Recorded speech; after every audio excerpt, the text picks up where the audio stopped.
Siddaramaiah press meet ಮಾಡಿ ಹೇಳ್ತಾ ಇದ್ರು 25 ವರ್ಷದಿಂದ ರಿಪಬ್ಲಿಕ್ ಆಫ್ ಹಾಸನ್ ಮಾಡ್ಕೊಂಡಿದ್ರು, ಯಾಕೆ ಹಾಸನ್ ಸೋತರು ಅನ್ನೋದು. ನೋಡಿ, ಹಾಸನ್ ಸೋಲಲಿಕ್ಕೆ ಕಾರಣ ಬೇರೆ ಬೇರೆ ವಿಷಯಗಳಿದೆ.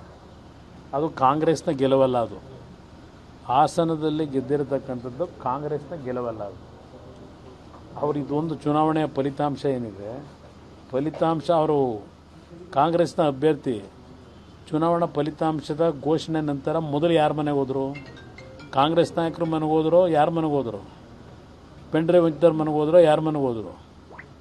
ಇದೆಲ್ಲ ಚರ್ಚೆ ಬೇಡ. ಸಿದ್ದರಾಮಯ್ಯನವರು ನಾವು ಹಾಸನ ಜಿಲ್ಲೆಯನ್ನು ಎಂದೂ ಸಹ ದೇವೇಗೌಡರ ರಾಜಕಾರಣಕ್ಕೆ ಬಂದಂಥ ದಿನ 60 ವರ್ಷಗಳಾಗಿದೆ.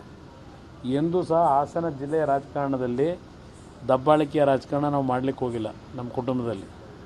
ಇದೆಲ್ಲ ಮಧ್ಯದಲ್ಲಿ ಏನೋ ಒಂದು ಸಣ್ಣ ಒಂದು ಘಟನೆಗಳೇನಿದೆ, ಇದು ದೊಡ್ಡ ಮಟ್ಟದಲ್ಲಿ ವಿರೋಧೀಕರಿಸಿರ್ತಕ್ಕಂಥದ್ದೇನೆ. ಅದಕ್ಕೆ ಕಾಲ ಉತ್ತರ ಕೊಡ್ತಾನೆ, ಅದರ ಬಗ್ಗೆ ಚರ್ಚೆ ಮಾಡೋದಿಲ್ಲ.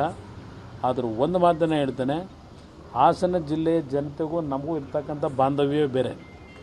ಈ ಚುನಾವಣೆಯಲ್ಲಿ ಕುತಂತ್ರದ ರಾಜಕಾರಣದ ಮುಖಾಂತರ ಕೆಲವು ವ್ಯಕ್ತಿಗಳ ನಡವಳಿಕೆಗಳಿಂದ ಈ ಚುನಾವಣೆಯಲ್ಲಿ ಸೋಲಾಗಿರ್ತಕ್ಕಂಥ 40,000 ವೋಟ್ ಬದಲಾವಣೆ ಏನು ದೊಡ್ಡ ವಿಷಯವೇ?